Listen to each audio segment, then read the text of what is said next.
Are you all set? I'm your boyfriend now. That's God. Yeah, I think we're all set. How are we? Are we good to go live? Yep. Hurley, how do I look? Do I need Glam Squad? You look great. There you are. You can see yourself. All right, we ready? Yep. All right, everyone. Welcome back to the Be Fit podcast. I'm your host, Connor Murphy. Finally joined by the one, the only, DT, a.k.a. Denise Thomas. Denise, welcome. Thank you for having me, Connor T. Murphy. You're welcome. Now, as you'll notice, the least interesting thing about Denise is her sweatshirt. So let's just get that out of the way first so we can really move on to some important subjects. It's just like, okay. Gaga. Speaking of, current events, how did the Eagles play last night? Horrible. Who'd they lose to? Seahawks. Where are they The from? lesser of the bird. They're from your hometown. Seattle, Washington? Yeah, they're not too good. I haven't watched much of them. But, guys, I am so excited to finally get Denise on the show for many of different reasons. One, Denise is a very, very, very, very dear friend of mine. She's been referenced on nearly every podcast episode from us coaching together at Reebok CrossFit 1, from us working together with CrossFit Level 1 seminar staff, and just doing a host of different events, hanging out inside and outside of the CrossFit affiliate. Denise knows CrossFit, the inside and out, the coaching world, the how to run a gym, every piece of it, more than nearly every person that I know that is at the top in CrossFit, and it is such an honor to have her here on this show. Well, thank you for having me. And it's been a while, but it's worth it now because we're here. I'm going to talk about it, but that was a really nice introduction. Thank you very much. Yes. It's always hard because my goal is to get right into the podcast. And a lot of times people have accolades that are like, oh, this is really going to draw some attention into people. And when I've had, some of the DJs that I train, it's like, hey, let's just get into it. But I feel like some of the things that you've done and accomplished, it draws people in to listen to what you have to say from an outside perspective. So seeing has been like, holy shit, she's done all of this. I want to hear what she has to say. And then you get into the goods of that. Or even just in the positions that you've been in. As soon as you start talking to people, they're like, oh, I'm listening to her because I'm terrified of what will happen if I don't. But what are you currently doing now? And then let's kind of talk about your journey and just everything you have going on. Yeah, it's funny when you talk about the people that you've had on this podcast, and now I'm on it because it's intimidating in some ways because of the scope of industry in general. So when you talk about accolades, I guess I don't really think about what I've done in the CrossFit space as accolades. They just kind of happen, and when you do stop to think about it, it's the worst thing you can do, because that's when ego can develop. And really, what have we done? And we can get into that as we go. But I guess where I am right now, is that the question you asked me? Yeah. What's going on right now with DT? Right now I'm working for CrossFit HQ. My title is Seminar Staff Manager. And what I do for CrossFit is I still work seminars as a Flow Master, which is the course supervisor. Level 1s, which is the introductory course for trainers that want to coach CrossFit for the first time. And then the Level 2 is the follow-up course to that. So I have the privilege of leading those courses with a team of trainers, including yourself. I would say, yeah, that's the primary role that I've done for over a decade. And recently, over the last few years, my role changed to Seminar Staff Manager, where I assumed a full-time role with CrossFit, and that involved helping develop the seminar staff under Chuck Carswell, the Seminar Staff Excellence Manager, and then working as a mentor for Flow Masters who mentor trainers, and that's under Todd Widman. And then most recently, I kind of moved out of that role and into a role that helps oversee the global mentor program that CrossFit have put together, which just provides mentoring services for affiliate owners and coaches, and also Level 4 candidates that are unsuccessful in the most prestigious credential we have, which is the Level 4. And I also get the honor and the privilege, and this is one of my favorite things, to travel around and speak at summits for affiliate owners. I come from the education department, so we talk about coaches and what it means to be a CrossFit coach and what are we trying to achieve, and help them leave in with some inspiration, a little bit of education, some how-tos, and just having the opportunity to like brush shoulders with people. So that's big picture just for CrossFit. And then there are other things I do outside of that. I want to dive into that, and I want to get into layman's terms with what you do, because if you have any experience in coaching, and I'm not talking about trainers, I'm talking about coaches, people who improve the quality of life of other people through movement and through diet and through improving and understanding quality movement versus not quality movement. And we're talking like the deep dive into coaching. In layman's terms, what Denise is saying is that your favorite coach learned how to coach from Denise. She's your favorite coach's favorite coach. She has been on the level 1 and level 2 training team for essentially any person in the Northeast area, at least, who has gone through that. And then not only that, but the people who have gone through the level 1 or level 2 course throughout the US, the trainers that they had on their team, she also gets to work with and mentor. And that's why I'm so excited to have her on here today. And we were actually talking about this. We got a chance to work out over at our CrossFit affiliate in Charlestown. And, you know, we were just talking about how impressive it is to be at the level she's at. And it's hard to explain. Unless you're in the CrossFit space, it's hard to realize exactly where Denise is.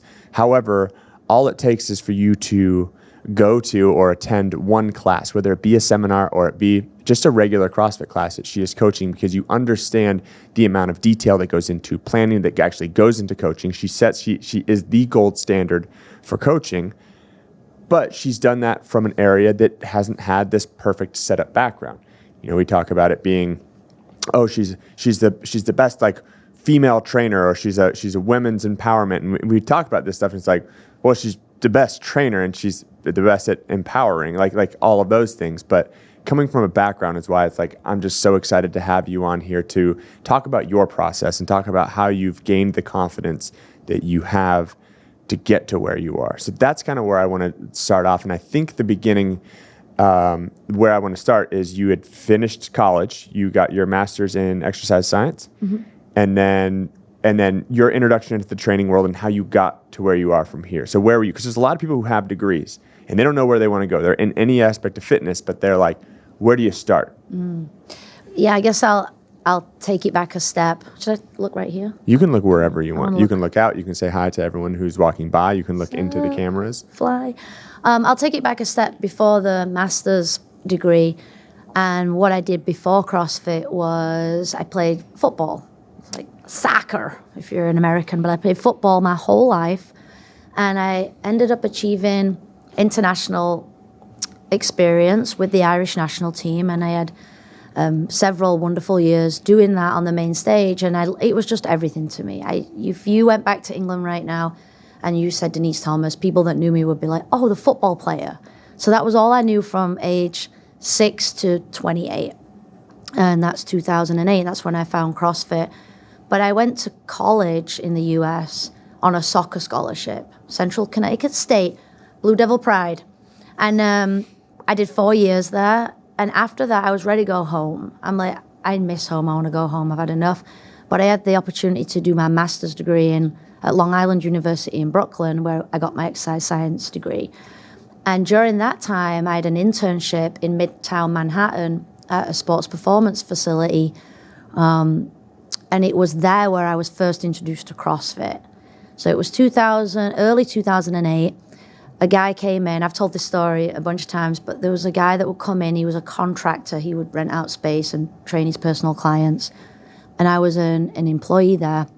And I would do things like multi-directional drills, acceleration drills, top-end max velocity drills, a little bit of weightlifting, and we would serve high school, collegiate, and professional athletes. And this guy would come in all the time with his personal clients, and he was huge. And he would do all these things that I'd not seen or I was like intrigued by. And one day he came in and he had like bandages on his hands and he was still doing pull-ups. And I'm like, what is this guy's like? What is he? I have to go talk to him. So I did, and I had an ego too, of course. I was like, well, I'm doing the whole thing, perform better, NSCA. I was knee deep in that, all that academic stuff. And he's like, oh, it's this thing, CrossFit. Because I'm like, what are you doing? You pull-ups, bandages. And I said, CrossFit? And it's funny now, even just having this conversation, because if we say CrossFit now, even people that don't work out have heard of it. But think about 2008, and I'm like, CrossFit? He's like, yeah, and he pulled up his flip cam. Do you remember the thing that had the USB that would just stick out the side? You press the button and there was a USB that stuck out and you plugged it into your computer. Oh, yeah. I don't know if you remember. I'm older than you, but it was like tiny little screen, and it's like him doing burpees and pull-ups on this dusty like ranch in the middle of somewhere in California. It was the 2008 CrossFit Games. He's like, you want to try it? I'm like, yeah, whatever. You know, marathons, international soccer player. It's me over here. And I did it. And normally when you hear the story of people getting into CrossFit, they're like, oh my God, it was this workout and it changed my life. And it wasn't that for me. It was just, I felt very vulnerable doing this workout. I didn't think I knew what was going on. And it made me feel intrigued. So that was my introduction into CrossFit, how I first got into it. And then from there, Dave and I, that was my friend's name, Dave, we took our level 1 together and then we did our level 2 quicker than we were told to do it. And the journey just went on from there. So that was my start into CrossFit. And from the start into CrossFit, you thought, you're coming from a sports performance background, and you didn't drop that. You weren't like, I did one CrossFit workout, like I'm not doing any of the same stuff. It was like, did you start to incorporate it in? How did that journey go from it being, and it's not that they're that different, really, like when you think about like from movements, like, you know, granted they've changed their standards on what a squat should be or looks like, but like it's not like it's again, there's similarities in it, but how did that transition happen? To just go from traditional fitness to CrossFit? Yep. Like when did you start incorporating it with your clients and being like, oh, here's a way to expose you for a workout? And how did that go? It was from day one. It was from when I did that first workout with Dave. And after that, I went from training the traditional way. And when I say traditional, I mean just things that we know that work, like strength programs, interval training, time-based circuits. But Dave would be like, hey, train with me. And I would just do what he did. But he would tell me, oh, you got to log that. You got to write that down. And I'd be like, why? Oh, you got to tell me how many reps you got. And I'd be like, why? You know, because I was used to like 30 seconds, do as many reps as you can. And I was always big on quality. So the facility I worked at, we were huge on quality of movement. And I had a really cool mentor at that time too that was big on that. So I got that.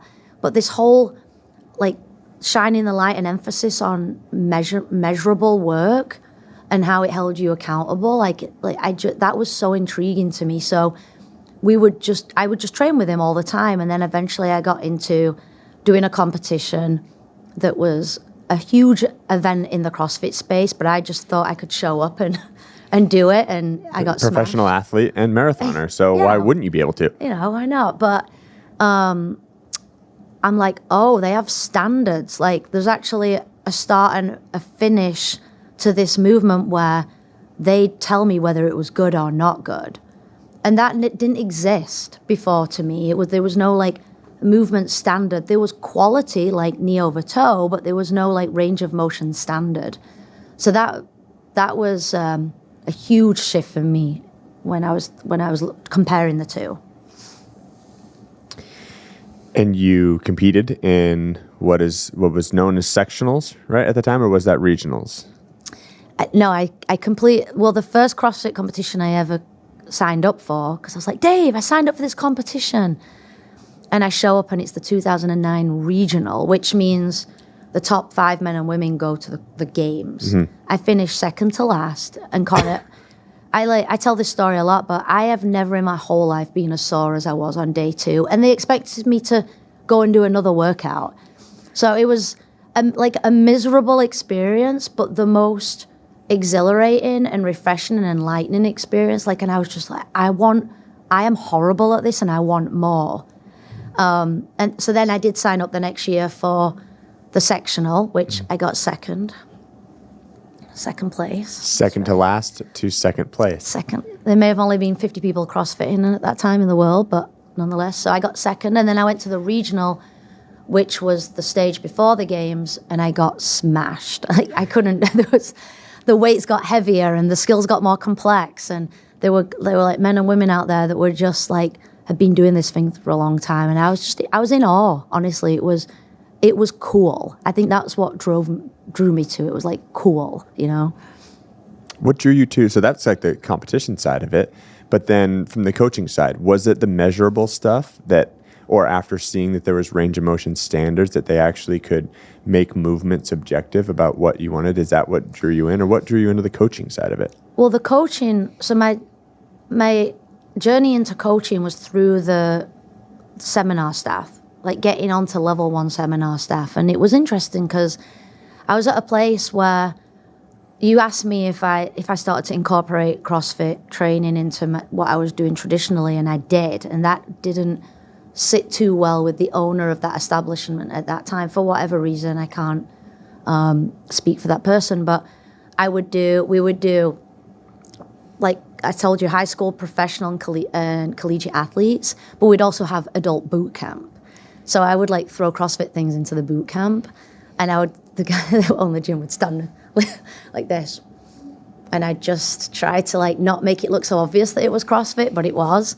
So I started to do it, but honestly, I didn't really know what I was doing, if I'm being honest. But Dave, who, by the way, Dave Lipson, he's, you know, a little shout out for Dave, Thunder Bro, he's crazy, but one of the most genuinely kind, warm-hearted, intelligent trainers I've ever met. Everything I've done in CrossFit, at least for the last 10 years, he's had a hand in me trying it.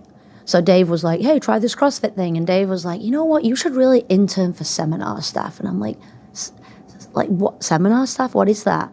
I wasn't coaching CrossFit classes. I wasn't in an affiliate. Mm-hmm. And he's like, yeah, you should. You'd be a great demo girl. Thanks, Dave. Do you think I'd be a good trainer? He's like, no, you'd be really great. So I started to explore that, and I would go to, because I was living in New York City at the time, so I would go down to CrossFit Virtuosity, and Keith Wittenstein would help me.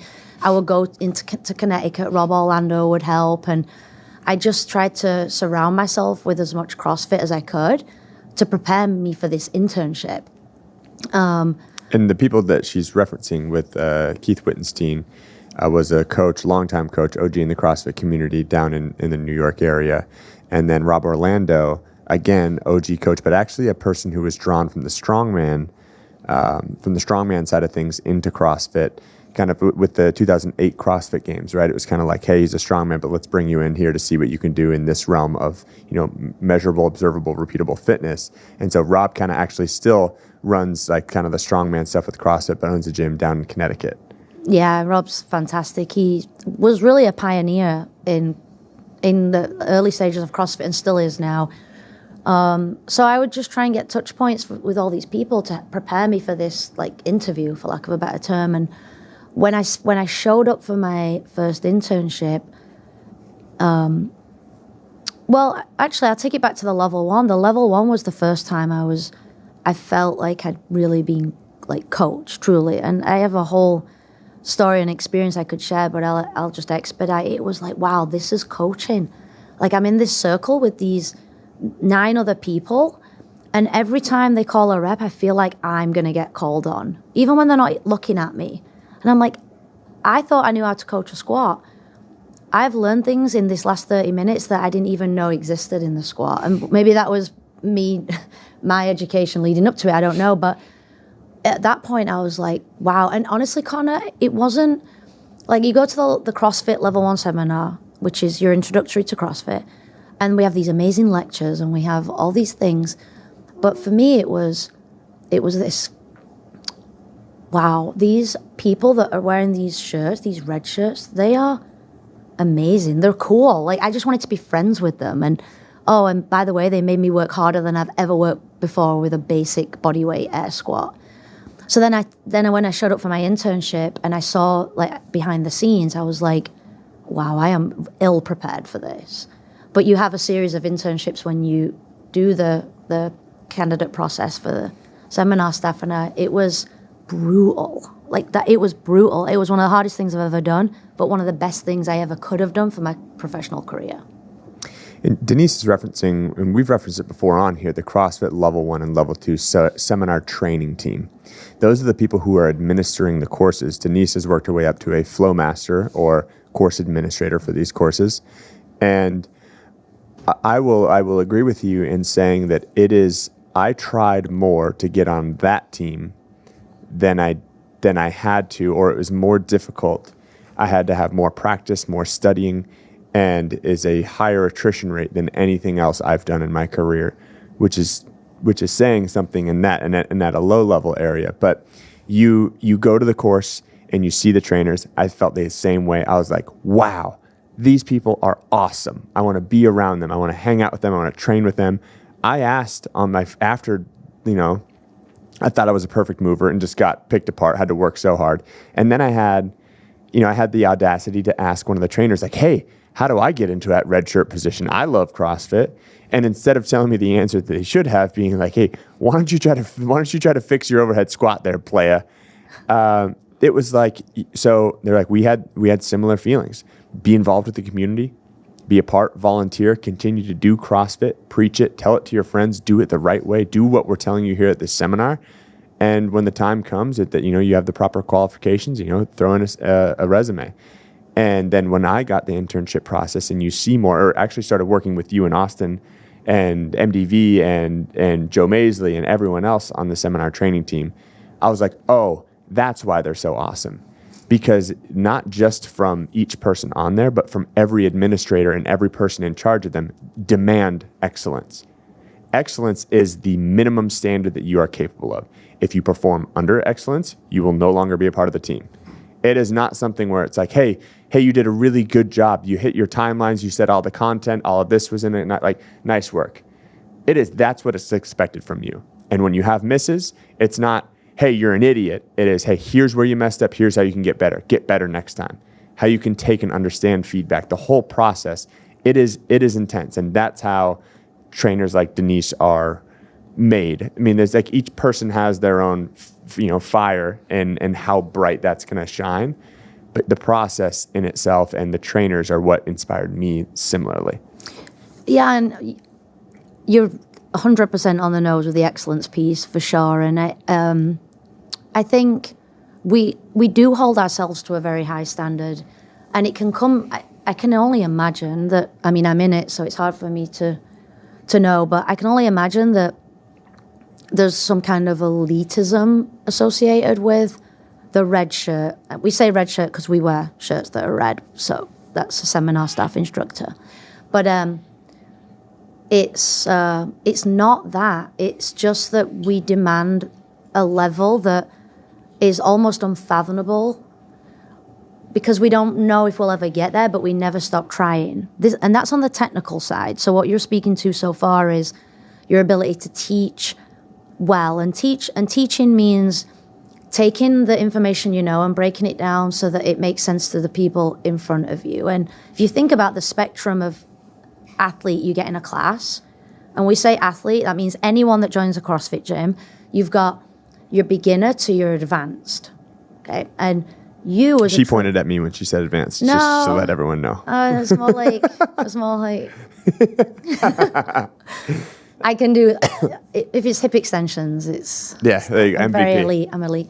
But the best trainers, and when I say the best, I mean the most effective are the ones that can speak to the whole spectrum of athlete that comes in the class. So that's teaching, that's just one aspect of the technical side of what we expect. And there's seeing and correcting, there's group management, and there's your demonstration, which, by the way, if you said you had to work hard for your squat, then God help me, because your squat's not that, it's not that bad. Because I was in that. But before that position, I remember my overhead squat. They're like, you got to squat below parallel. I'm like, I'm below parallel. And they're like, nah, man. Yeah, remember when you yelled at me?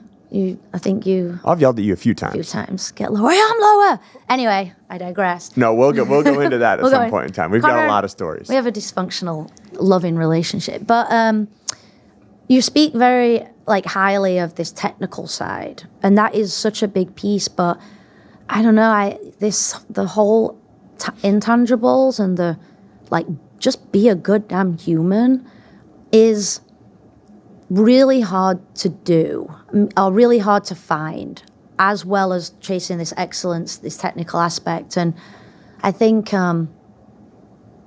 even though at times you might feel that there may be this perception of elitism in any, like the sport or the training side, if you really peel back the onions, it goes back for me to that level one. These people were just so nice. There's people right now that mentored me from day one, and they're the same person today.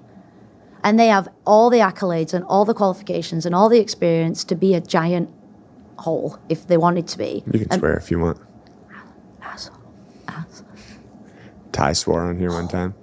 Little Ty's 4. I was like, do you know any swear words? She's like, I know the bad one.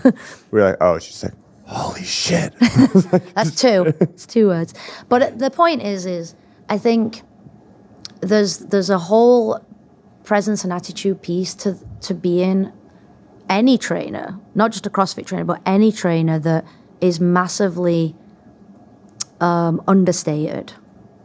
And I think the more you know, the harder it is to be humble. Yet some of the best trainers I've worked with are the most humble people in the world, but they set their standards incredibly high. So their kindness is not weakness at all, you know. It's so interesting that you say that, because I remember when I first came into CrossFit, and you had talked about teaching from distilling a wide body of knowledge into small, understandable pieces that can speak to a demographic of people. And I remember seeing a trainer that had a lot of technical jargon. And I'm like, this guy is smart. I'm like, what a great trainer.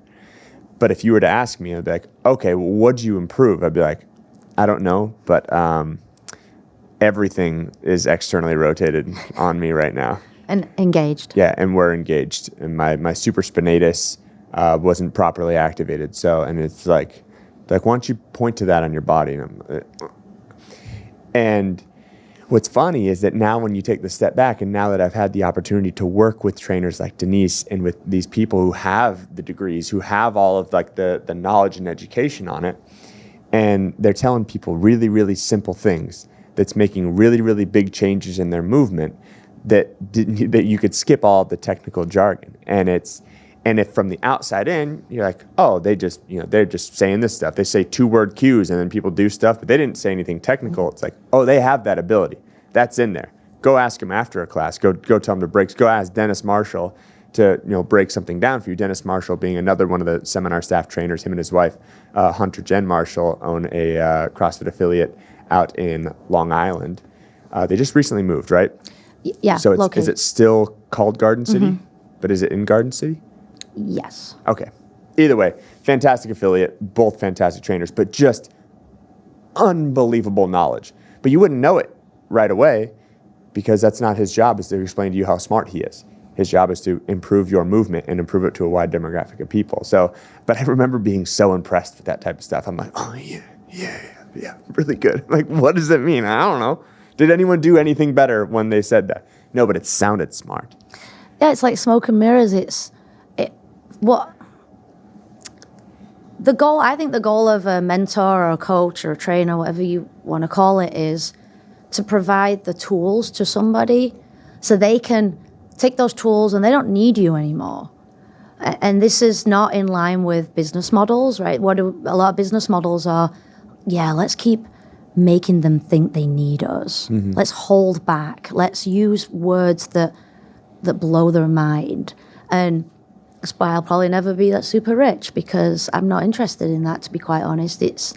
I don't want you to rely on us forever. I want you to keep going to class because it's awesome and you're not ever going to get pushed as much as you are with the group effect. But I think the technical world, and it speaks to nutrition too, it's you just tell them what to do and keep it simple. And CrossFit is that program. It's so freaking simple. And it's not easy to do, especially not with 15 people. And the success, at least in my eyes, is that you keep those people coming back 3-4 times a week for the rest of their lives. That's success. they're pain-free. They're able to like move their own body, play with their kids, grandkids. Their medical bills are incredibly low. It's just general routines. They know how to eat, but they also like to have a good time. Let's go eat some, Heroes over there on the road and have a little mimosa once in a while. Something like that. Depending on what's in the mimosa, we don't know. But we're just talking mimosas, okay? But we're a generalist program, and I really feel like the bigger CrossFit gets, the harder it is to keep it how it's powerful, like minimum dose effect. We don't need to go outside of that, and that speaks to the technical jargon pieces. Yes, you should know this stuff, but you don't need to be saying this in your classes unless somebody asks. Mm-hmm. Now, we kind of referenced them, and I've talked about kind of your journey there, and I feel like now people are like, okay, like, we're really smart. Like CrossFit trainers are good. Seminar staff trainers are awesome. It's hard to get on. Having said that, Denise has worked with one-on-one more people that have made the journey to get on seminar staff than any other human being in the world, which I think is a testament to how much she cares and her ability to give the information that someone needs to accomplish a goal. Now, granted, that's not taking away from what she's done with just coaching people and improving people's squat and improving people's health, people who don't want to be CrossFit Level 1 or Level 2 seminar staff members. But we're talking about taking that next level from being elite coaches to then making that next jump. Denise has worked with them. But what I wanted to talk about is your background and advice that you could give someone who may feel like they're swimming upstream. Being whether you are an immigrant of this country or being that you are a woman or anything else that your background brings that is, less than being like, a white male. What are the hardships and how did you move past that? Because I've always admired that about you, because I've never seen it be said as an excuse or used as an excuse. And I'm sure you've definitely experienced things, but I just think it's so cool to see a trainer that is at that level where you don't have to have a caveat as, oh, she's one of the best female trainers on this, or oh, she's the best at this or that. It's just like, no, it's just outright outworked, and I'm sure there's a lot more that goes along with that. There's a lot in there, and I am an immigrant of the United States. However, we know. Citizen. Oh, say, can you see? I am an American. Short side story. One of the biggest celebrations that I've ever seen, or accomplishments and celebration afterwards, the happiest that I've seen Denise, aside from when she was married, which I actually got invited to and then it got retracted. That's another podcast. That's another time. But is the day that she became an official citizen of this country. She got her citizenship at one of the highest levels because of what she does in training, which is just amazing. And then she dressed up as the Statue of Liberty, and we went to Scorpion Bar, and then I was like, let's go to Big Night Live. And she's like, yeah. And then her and Ash were like, we're going home. And then the rest of us went to Big Night Live. See you there. Neither here nor there. But she literally wore the full costume of the Statue of Liberty when she became a citizen. Very proud. But I did come here as a Brit, and I was here for 20 years as a Brit. And anybody that is not a citizen of the United States will know how challenging it is to become a citizen, or even get a green card, or even get a visa. And man, when you actually ask me that question, it gets a little emotional, because it was a really hard journey.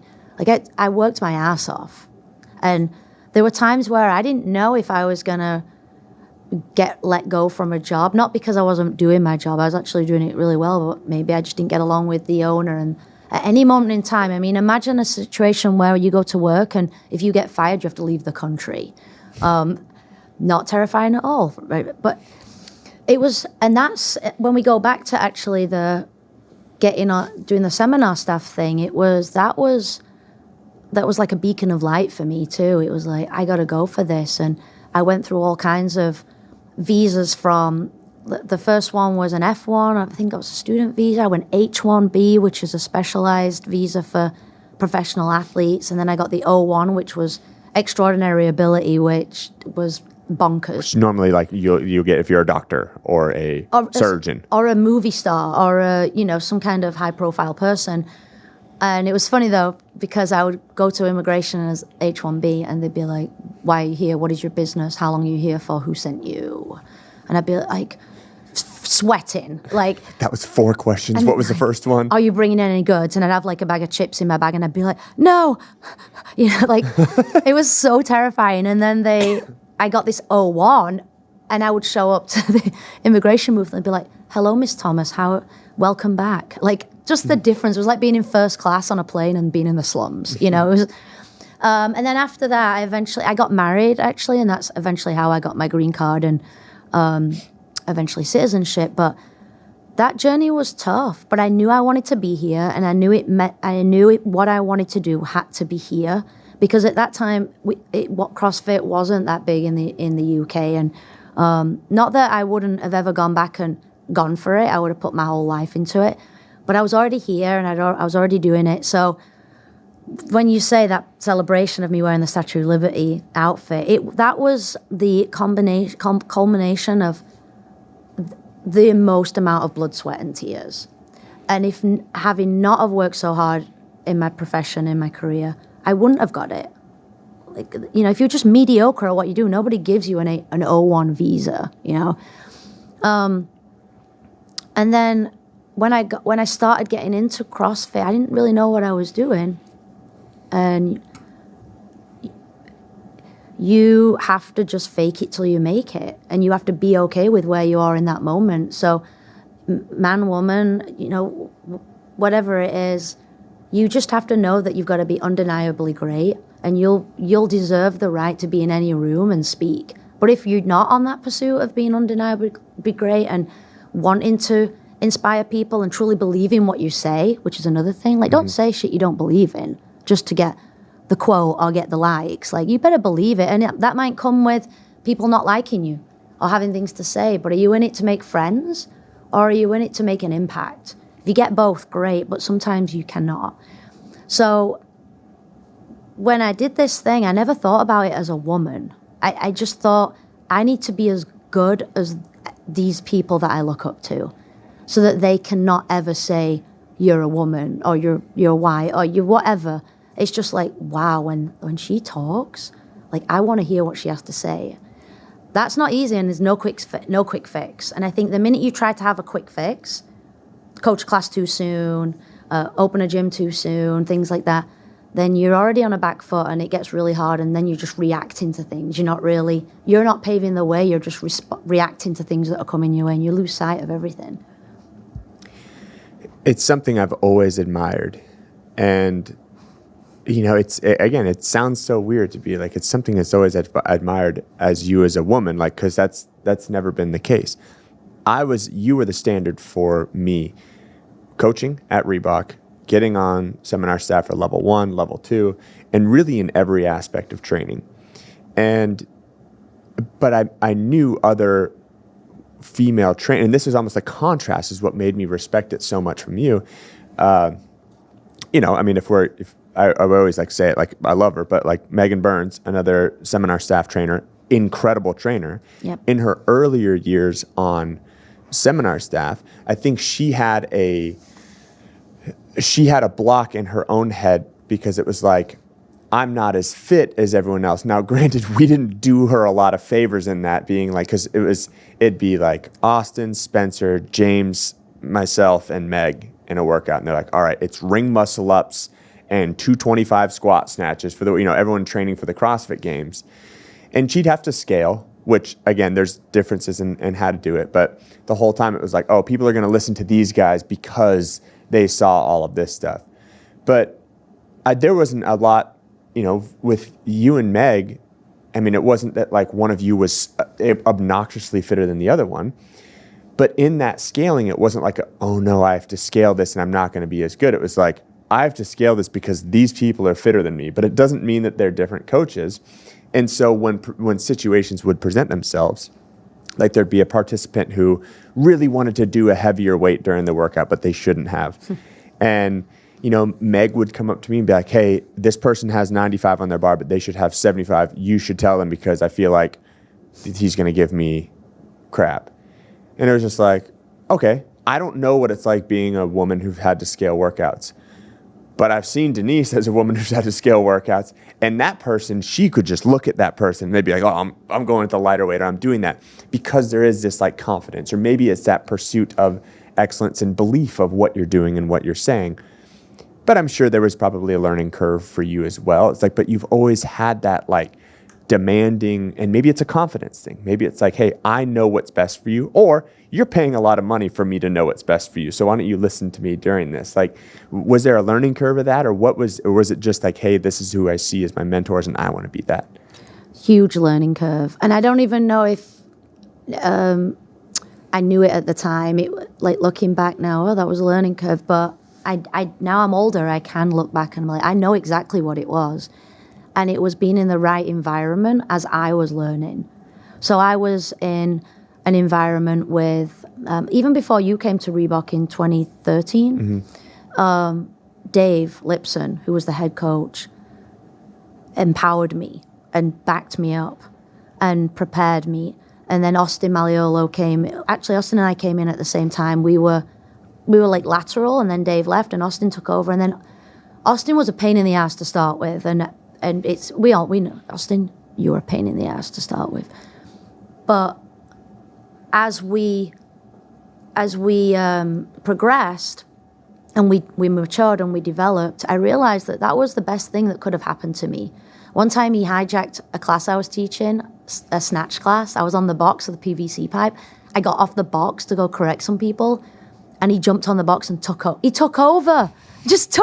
took over. And I was like, in the back of the classroom, like, who am I, you know? And it was such a-hole move at that time, but also at that time, it was like a really pivotal step in my journey. I was like, no one's ever going to do that to me again. And ironically, as we progressed, Austin became one of the best mentors I've ever had. He would challenge me, he pushed me, he would expect things of me that I didn't know. He would like get on my nerves. It was fantastic. And I say this because without his backing at that time and us pushing each other, I wouldn't have opened up my mind to other ways of doing things and looking at things and developing knowledge and experience, even workouts. Being like, you guys would bully workout us all the time. I got bullied too. Yes, I was a bully, but I wasn't the bulliest. But you being bullied could still handle it. I would get crippled to the point where I broke my neck on the worm. I don't know if you remember that. Yeah, do you remember I broke my neck too? Yeah. We both had broken necks. Austin's like, you're in, Ali can't make it. What are you doing? Worm thrusters and chest. Anyway, but it was all this, the environment was so powerful, and I was developing confidence being in that environment and standing up for myself and having the conflict was good. It was like a healthy conflict because I'm like, I'm going to go and learn, and I'm going to come back and I'm going to be better. And when I think back now and I think about that environment was everything. And then you came in, and like Spencer was there, and all these people that knew more about things than I did. I knew more in other ways, and you knew more in other ways. And we were just such a team, and we pushed each other. And maybe I'm going around in circles, but you can't do that by yourself. And if you're just always in a safe space and you're the smartest person in the room, and I'm not the first person to say this, you will never grow, ever. Or at least at near the rate you will when... Yeah, that's not an absolute. But it was the environment, and that's how I developed confidence, and that wasn't planned. I just felt I was very lucky to be in that situation. Lucky, right? What is luck? It's when hard work meets opportunity. I took the opportunity. I left a 6-figure paid job in New York City to take a third of what I was going to get paid in Boston for Reebok CrossFit One, and I was like, I'm doing it. I was done. I wasn't fulfilled. I wasn't learning. I wasn't growing, and I went there and it was the best thing I ever did. But it was the environment, honestly, and then finding those environments now is what continues to help me develop confidence. I don't want to get off this topic because I think it's amazing. I just want to, it was kind of like an epiphany, you saying that, because I was pissed off a lot at work. I would coach what I thought would have been one of the better classes I was very well prepared for, and I would get feedback immediately afterwards about what I did wrong, about how it could be done better, some of it stylistic, some of it actually like objective. And it was like, you'd be upset. And you'd be upset challenging when you're trying to program workouts, when you're moving and you need to do this better and all of this stuff. It was like, yes, we all loved it and we were happy. And this is like a small part of it. But yeah, I mean, it was like, I'm going to be so well prepared that this person isn't going to have anything to say to me during this. And we got on each other a lot. We demanded excellence from each other. But in the same sense, Austin was so perfect for that role because he would give feedback and then you would be hard pressed to catch him slipping on it. And when you did and you'd give him feedback, it would be, it was like a tough thing. But, if he's like, hey, here's your like timeline on this, you went over, but he comes back and he hits his timeline exactly. And you're like, oh, I was hoping he was going to do that. So yeah, it was an incredible atmosphere. And I never thought of it like that because we became so close in our last year together, a lot less fighting, a lot more fun. But I think in that process, however, learning that from your side of it, so it really wasn't like hey, I've got to do this well as a female, or I've got to do this well as XYZ. It's not that you weren't capable of it, capable of doing the same things, of fitness levels and that stuff. But when you're considered a female empowerment trainer, it's a cool thing. I consider you the most empowering trainer. There's not a single person I know that can't learn something from you, regardless of any of the other factors that don't matter. But how does that title sit with you? I don't know if I truly don't see it as that. And sometimes, to be quite honest, I feel like I'm not doing enough in the female empowerment movement, because we do need empowering females. And but I think just doing what you're doing and doing it the best you can, that the whole the female thing speaks for itself. And I would love for a world where it wasn't that. Sadly, it is. But it's interesting because a lot of the comments that I get sent to me about people I've worked with, there are just as many, if not more, male trainers saying thank you than there are female. There's not a huge female-male split. It's pretty even, and if anything, it's more male. The title, I actually have a hard time answering this question, and I do get asked it by some females, thank you for being empowering, and as a female, and usually it is, how do you get people to listen to you in class? They listen to the guys, but they don't listen to the girls. And I'm like, there's a fundamental cultural issue with that establishment if that's the case. That's what I say, is that behavior has been allowed, because that was never allowed outside the one time that Austin hijacked my class and he got his wrist slapped by Dave. That environment did not exist at Reebok.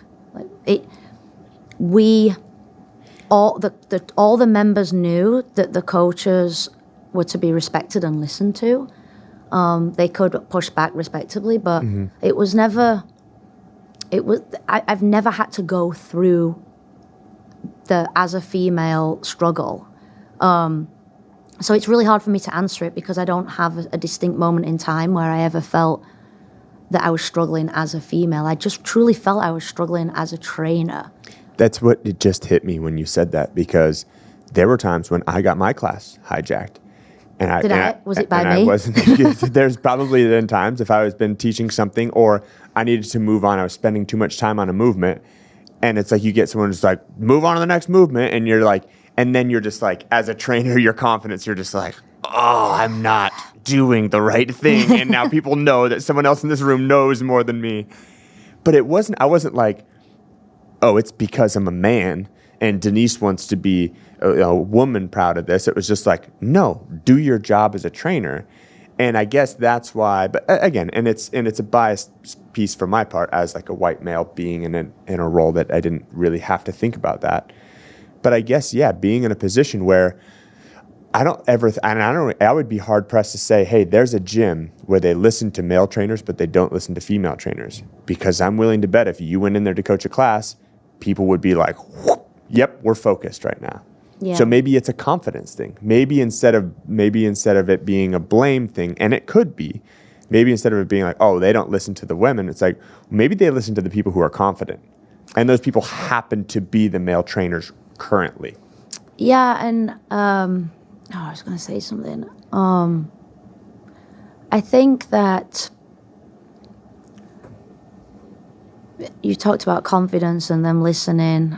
It's gone. It went. I was talking about how, for me, I only got my classes hijacked because I wasn't doing my. I also don't want to brush over the elephants in the room of like white male and white female and black male and black female and non-binary genders, because it is real and it does exist, and I think all we need to do is be aware of it and understand it. And when you and I stand next to each other and we're addressing a room full of athletes, let's just say it's the NFL, right? It's the Eagles, the Eagles, and you and I stand in front of them. And they're like, all right, here's your head strength and conditioning coach for season 2024. They're going to look at you. Right? That's just the way it is. Like, it's just how it's been.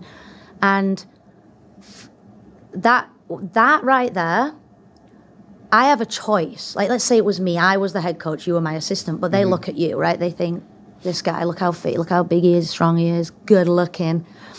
Not that 14-year-old girl next to him, right? But maybe I'm the coach. I have a choice. Like, we always have a choice. And I think that we like to see ourselves as victims. And it's not that we don't all start at different points of privilege. We do, and that exists. But we still have a freaking choice. And me as a white female, I decide at that point, how am I going to command that room and get that respect? Because I could immediately be like, oh my gosh, they looked at Connor. They think he's the head coach. Oh no. Like, it's me. Are they going to respect me? They don't. These are all the things that you could think. But if you prepare, if you kind of expect a little bit of that and you go into it and you prepare, the first thing that comes out of my mouth will dictate immediately how they respond to me. And I'll tell you what they won't respond to. No, guys, it's actually me. I'm the head coach. Like, all right, everybody, listen up. Eyes on here. Listen up. Blah, blah, blah, blah, blah. And immediately like, oh. And they might still be like, well, what's this chick's deal? But you have a choice in how you want to address the room and whether you're going to act as the victim or you're going to be a competitor and truly get involved in it. And I think for me, like that was definitely in the back of my mind. Is like, when I stand up there, what am I going to say that's going to let them know that I'm in charge? I love you. I want the best for you, but I'm riding the ship here. Yeah, get in. Let's go. So I don't want to completely discount the fact that does exist. It does. But you get to own your space for sure. I think that's probably the most profound thing I've heard in a long time. Are you going to cry? No. But because I can't say that. I can't think, because of the position that I'm in. Because, there's definitely been times where I'm like, I am the only person in here who has a high school diploma as their highest bit of this, or even in a conversation.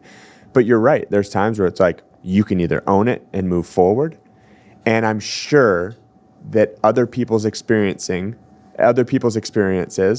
are a lot different than mine. But it comes down to the same thing. You have a choice. Do you want to, or do you want to be like, I noticed how you all looked over at Connor as the head coach. Well, I'm actually these qualificating people are like, oh, whatever. Or if it's just like, boom, here's what we're doing. Here's this. And people, oh, shit. All right, here we go. Don't even give them chance. Yep. Moving on. But I think that's cool because it's all coming back thinking about when you're like, hey, we're two people standing in front of a crowd together. Do you remember? in 2014. Oh, this really happened? Yeah, where we were up on like a 4-story scaffolding. And I was wearing a shirt, the sample size shirt that was 2 sizes too small. And we were up there, and it was funny because, you know, I was competing at the time. I actually went to regionals like the week after that. But we're sitting up there, and Denise is, of course, like well rehearsing her stuff, and we're standing on this like same little level, like having this microphone. And I remember Denise like freehand and like gives her side of the speech. We had like notes. And I'm just this like big goon up there. And I was just like, Connor, start reading. And I like read everything from the teleprompter. And everyone was just kind of like, oh, okay. Like that's an interesting thing. But it was like, that was like the preparation side of it. But that was, and then we danced a lot that night. Was fun. That was fun. Yeah, I don't know, just make a choice.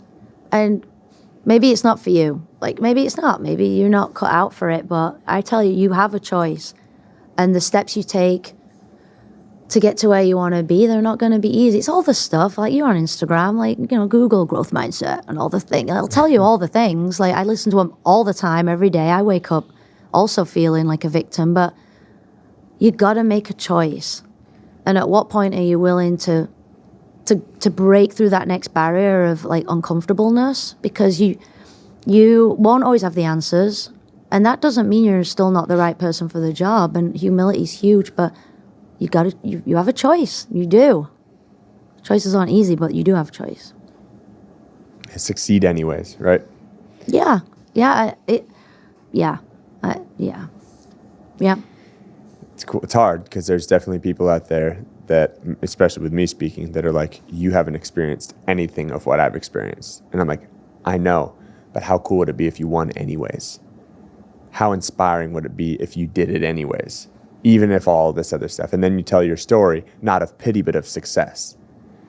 I think that's really inspiring. And I think it's really cool. Yeah. Yeah, and CrossFit, to bring it, I guess, full circle, we talked a little bit about the measurements and the accountability, and just CrossFit does that. I'm a CrossFit trainer. I love fitness, and I think there's room for all kinds of disciplines of fitness. I think if Glassman would say off the couch and off the carbs. Off the carbs, not, off the couch. Not all the carbs. And not all the couches. Not all the couches, especially if it's a good Netflix. But, you're off the carbs and off the couch like a high percentage of your time.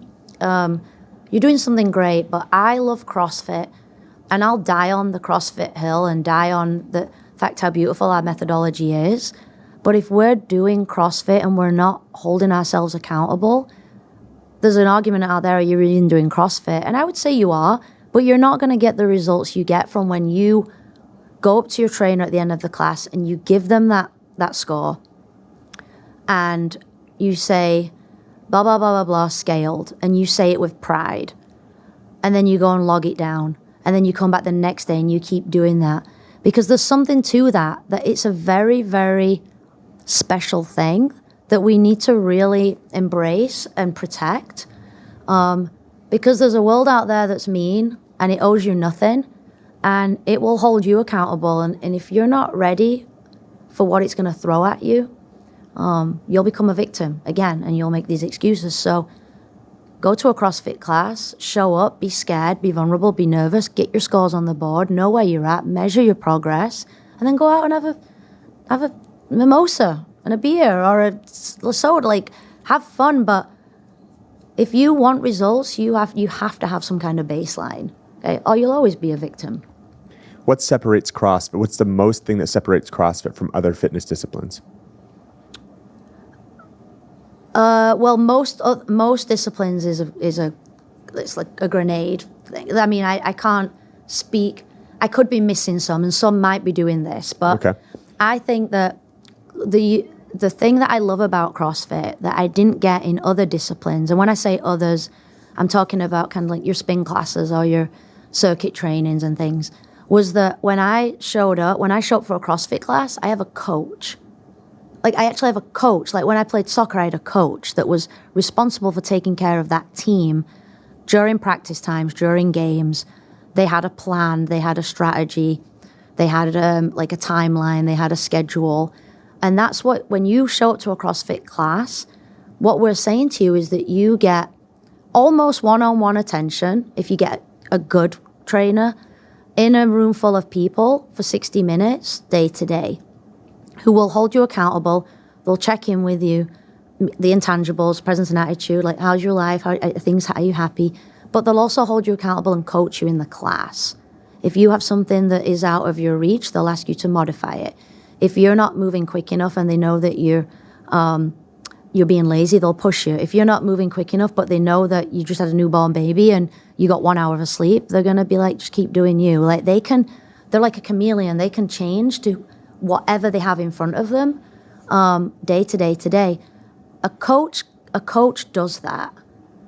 Start at the whiteboard, set the expectation, do the thing in the middle, make sure people get the right dose for them, and then come together at the end of the class and like high five the tribe and be like, you guys crushed it today. Good teamwork, everybody. See you tomorrow. Like, I never got that when I did those, when I was in New York Sports Club and I went and did a circuit training class. Like, I don't even know if the instructor, right? It's not a coach, he's an instructor, like knew my name.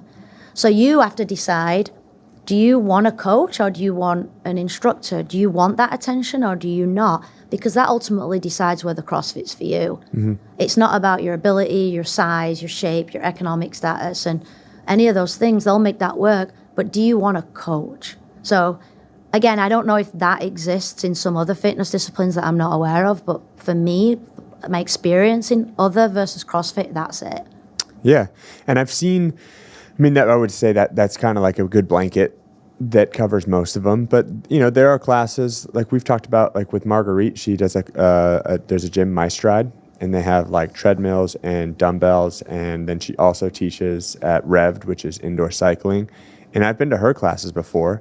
And now granted, I think she's learned a lot from the CrossFit side of things and from us and from all of that. But I think even beforehand, she was the one who, even though there's not, on a spin bike, like it's like, I don't want to sound like a jerk, but it's like go forward or backwards, But there's definitely some technique stuff, but it's more of someone who inspires. And she knows the names of everyone who's coming in there. She's checking in with people. She's saying inspiring things and that stuff. But what would separate from like that, or like a Barry's boot camp where they're, it's like, all right, grab light dumbbells. It's going to be, they're going to do deadlifts. They're going to do burpees. They're going to do chest press. And then they're going to run on a treadmill. They're going to do all these different things. And, maybe it's not as much teaching the movement, but they're to keep people relatively safe. What would you see the biggest difference between like a Barry's boot camp or a spin or a My Stride class and what is objectively the definition of CrossFit? What would the difference that be? Well, the definition of CrossFit is constantly varied functional movement, high intensity. So you could argue that other disciplines are doing that, right? They're changing up the movement, they're doing high intensity stuff, and they're functional. But CrossFit defined fitness, and it's kind of out there now. But when Glassman defined fitness, he revolutionized the fitness industry, and he took like average exercisers, like me and you, and you're a little bit above average, but like me and you, and they made us athletes, and they brought this level of measurability to it that was only really being used in sports. Like as an athlete, you would measure all these kind of vitals and performance benchmarks. So when CrossFit defined fitness as work capacity across broad time and modal domains, which is how much power output can you produce across an unlimited set of physical tasks, meaning over all kinds of time. So we're not just doing 30-second intervals or 1-minute intervals, but we're going very, very short to very, very long, everything in between for overall times, but also the time of each movement and the complexity of these movements. Before CrossFit, general exercises were not doing snatches and cleans and muscle ups. And now you walk into any CrossFit gym across the world, you could get a spectrum of athlete, from your grandma to your Olympic athlete to your kid, doing some version of a muscle up. So there's two. One is the fact that we ask you to log your scores. And it doesn't even have to be every workout, but when we measure progress and we hit benchmarks, that's where we're testing. I'm a big fan of measuring all workouts, but if you're not, at least your benchmarks. I was never asked to do that before at CrossFit. And the other piece is, if you look at the traditional fitness space, we've got 10 general physical skills in CrossFit. The first 4 are stamina, cardiorespiratory endurance, strength, and flexibility. Okay, where have we seen these 4 in the past? Well, cardiorespiratory endurance you see in marathoners or triathlon runners, or every now and again you'll see someone who rows, which is very different. Strength you see from a powerlifting or a strongman competition, which is very, very short duration. Flexibility you see in, again, athletes, a gymnast, a yogi, a figure skating, and then just general stretching and whatnot. And so we've been doing these 4 things very well for a very long time. We know they work to get a certain result. Power and speed is something that we would see a little bit more of too. But these last 4, coordination, accuracy, agility, and balance, it's very rare that you can go into, maybe more now, but I'm talking, when we talk about the emergence of CrossFit, where you go in there and you see people doing handstand holds and walks and even things like pistols or rope climbs, like these are skills that we incorporate into the CrossFit methodology. Our program's all encompassing. And it's not that we don't know that strength programs don't work or flexibility program, we do, but our goal is to increase our overall capacity as an athlete, not to be a specialist in any one. And I'm sure people that are listening to this that are CrossFitters have heard this a million times, but if we take that away, we take the skill, the neurological piece of it, we're still doing CrossFit, we're still constantly varied, functional at high intensity, but we have missed capacity to be complete. And on a bigger scale, it's fun. It's really fun to be a kid again. Humbling too. Humbling. And again, what are we trying to do? Adapt between the years, make better people, to go out in the world and be more positive. And that comes with all these 10 general physical skills. So that for me is a big one, is don't take that away. Like, do that. And if you're struggling to learn how to teach it, or there's people in your class that are afraid, good. Who said that? Jocko. Good. You should be afraid. They should be afraid, because guess what's out there, out that door? I'll tell you, it's not rainbows and unicorns and butterflies that are just handing you things. There's a good rainbow yesterday. Yeah. Was that like the opera music in when the person's speaking too long and then I'd just like to thank la la. There was a good rainbow yesterday. No, but for me, honestly, it's the measurability of it, the skills, and then having the coach is, Yeah, I think the skills is so often overlooked, because you can look at a lot of programs and you can be like, oh, draw a lot of parallels there.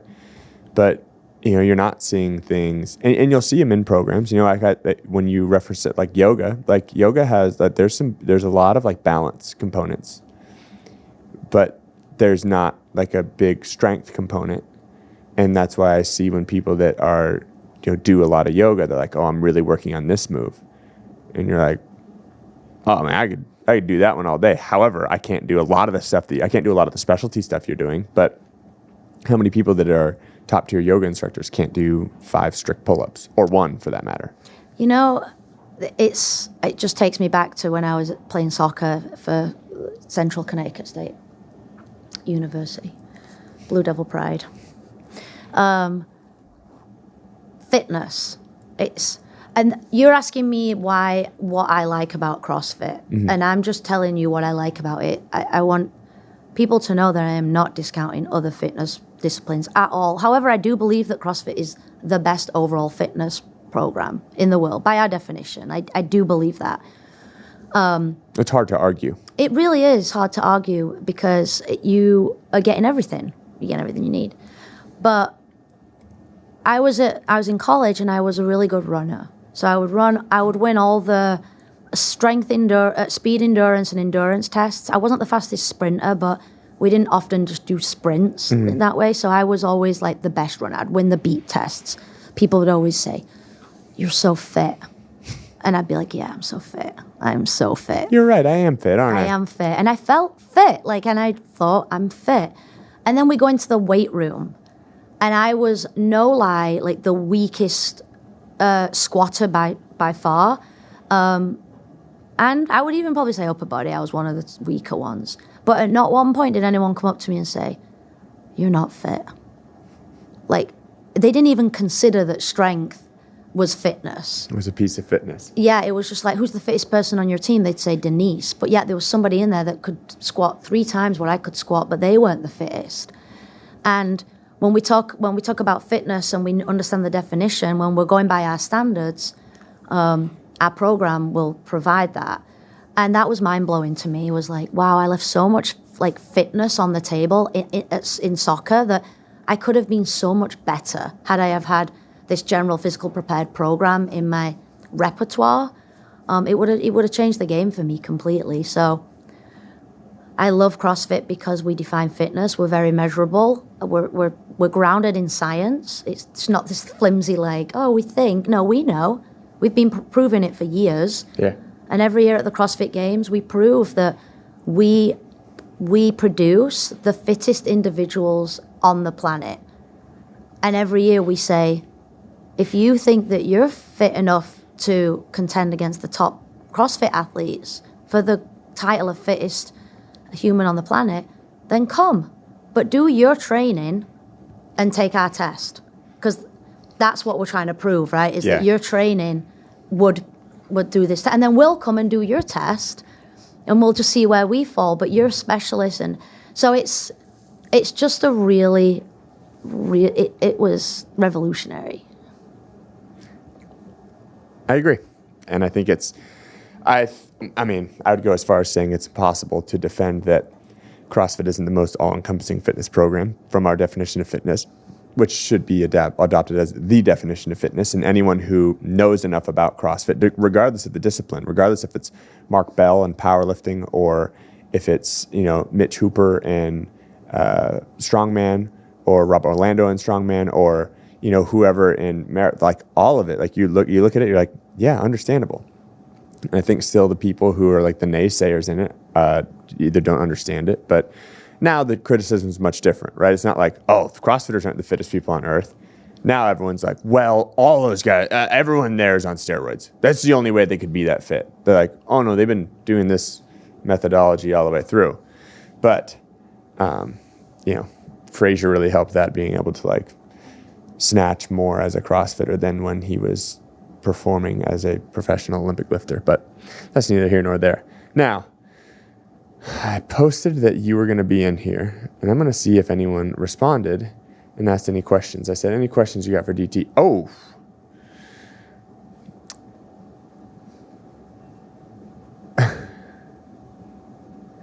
That's not a question for Denise Thomas. It was just a question for me.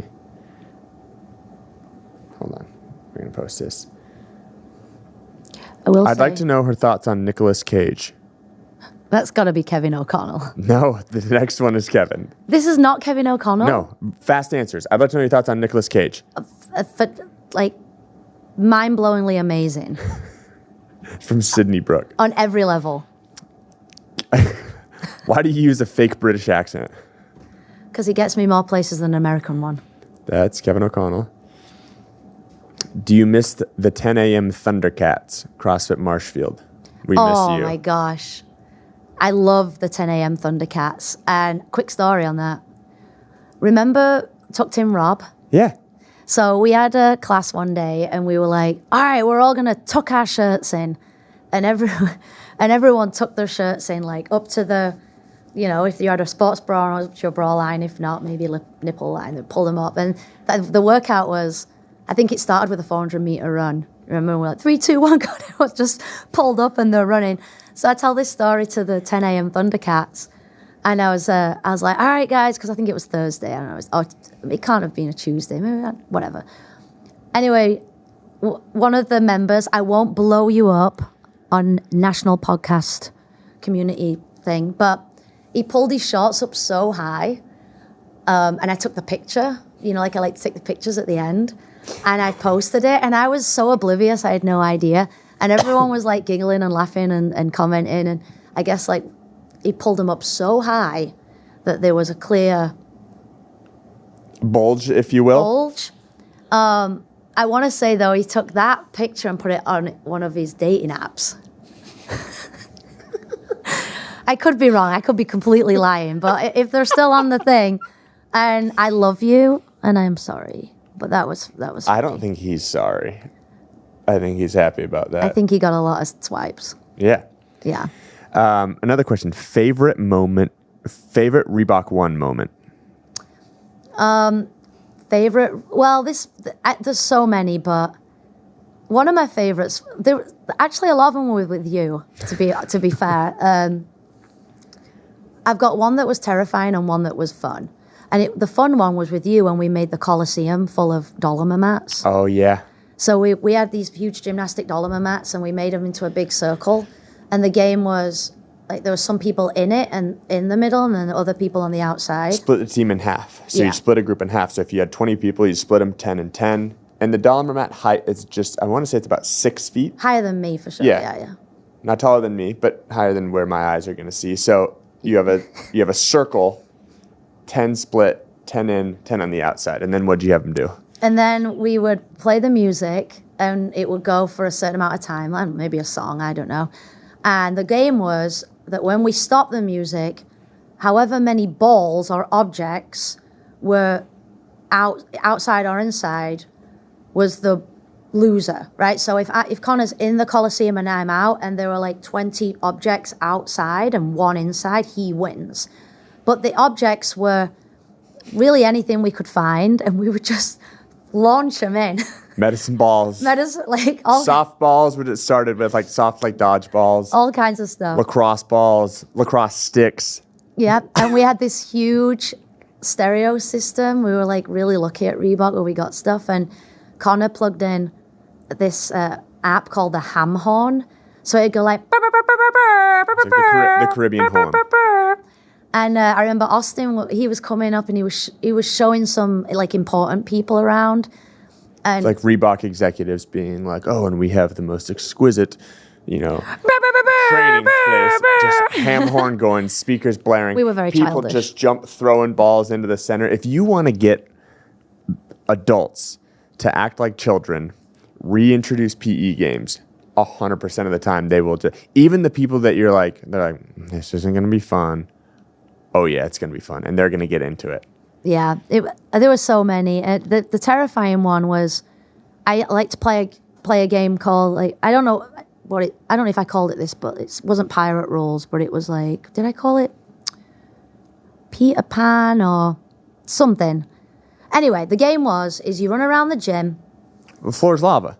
No, but I didn't call it the floor is lava. I think Oh. I called it like pirates or something. I don't know. So they're running around the gym, and when the music stops, you just have to get off the floor. So it is like the floor is lava, but this was before then.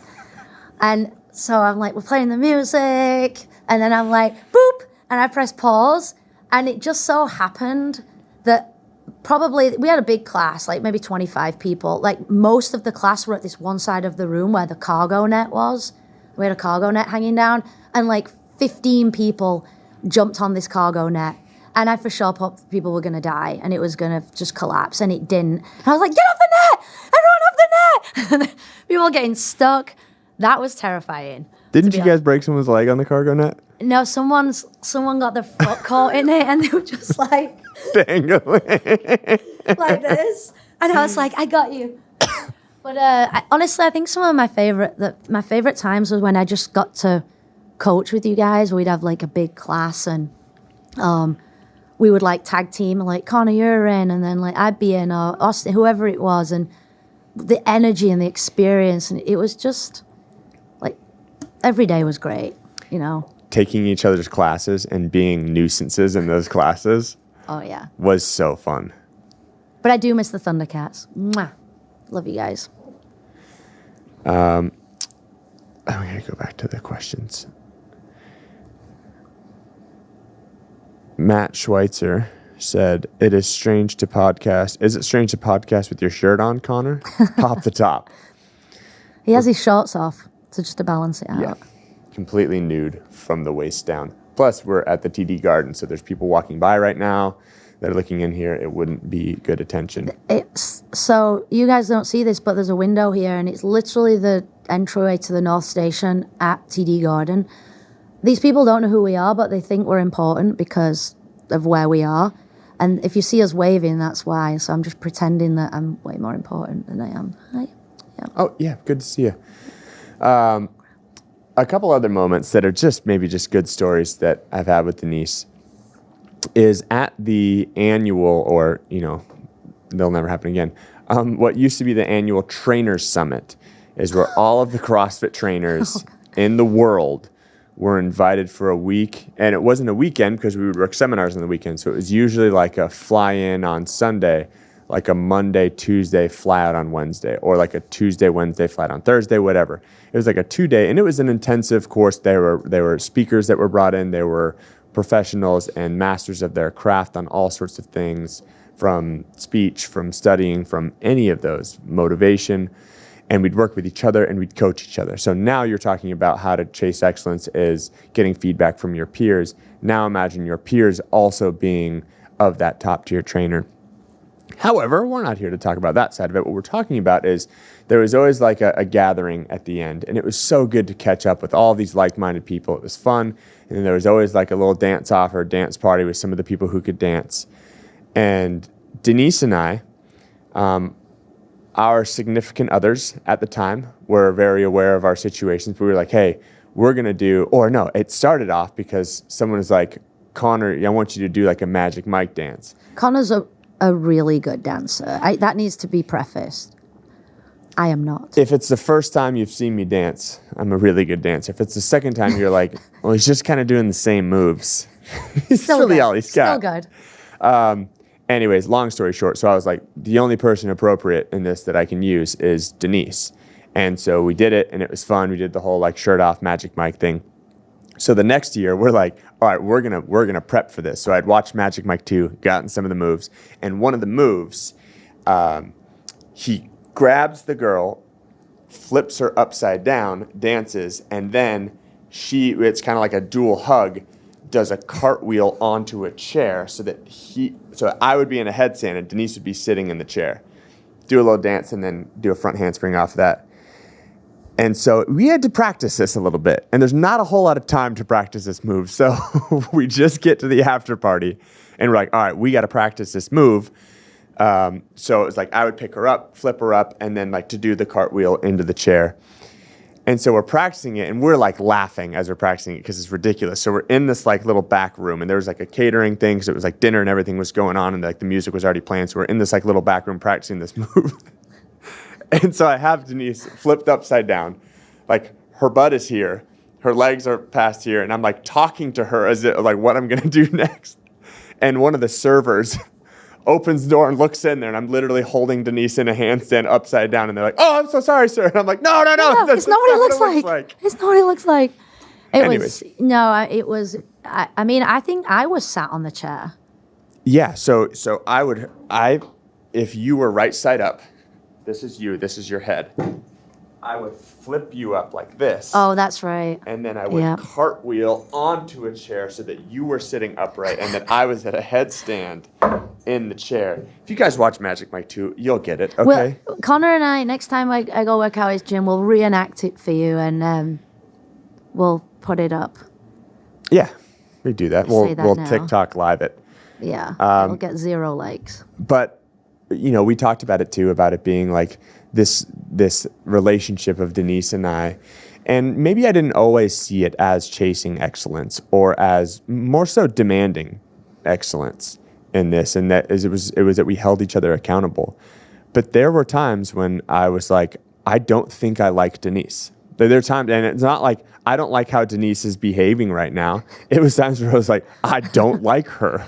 I don't like her. And then it was, you'd slowly get back into it. But really all it was never anything of, oh, I'm jealous or, oh, like she's out to get me for this. It was just that each time we wanted the other person to do something to be better. And for when I first got there, I had a lot of work that I needed to do to get on that same level of coaching. And when we talk about good coaching, we mean effective coaching. The best coach in the world is the person who can affect the most amount of members while creating a relationship with them. You can be fantastic, but if no one's getting better in your class, if you're not able to actively improve, then it's, there's people can still have a good time, but whoever can do that, connect with people and get them better by, improving their movement, scaling workouts, doing all that stuff, is going to be the best coach. And I had a lot of work to do, but there's, it's funny now to like look back on times where she's literally told me to my face, Connor, shut the fuck up. And I don't curse. It's like, oh. So you know. So does that mean we have Monday or do we have Friday off? Oh my gosh. It's funny though you say, it's not funny, it's interesting you say that because we all, and I go back to Reebok and I talk about environment and how your environment really is everything. And we would often say it's not necessarily what you do, it's where you do it and who you do it with. And we all really did make each other better. There were things that when you came to Reebok, we learned like how to have fun as well as working hard. You've taught me like hustle, like what you've done from being like Party Boy Connor back in 2013 to what you're doing now. It's like just to be your friend throughout that, for ups and downs and sideways and backways. It's just that's what true friendship is. And we don't always see eye to eye. We don't always hang out. We don't always get to spend as much time together as we want. Any of us, me, you, Pete, Kevin, Spencer, Austin, like Jen, Kelly, Mel, like James, I could name them all. But I think we all played an integral part in each other's development, whether we were learning what we wanted to do or what we didn't want to do.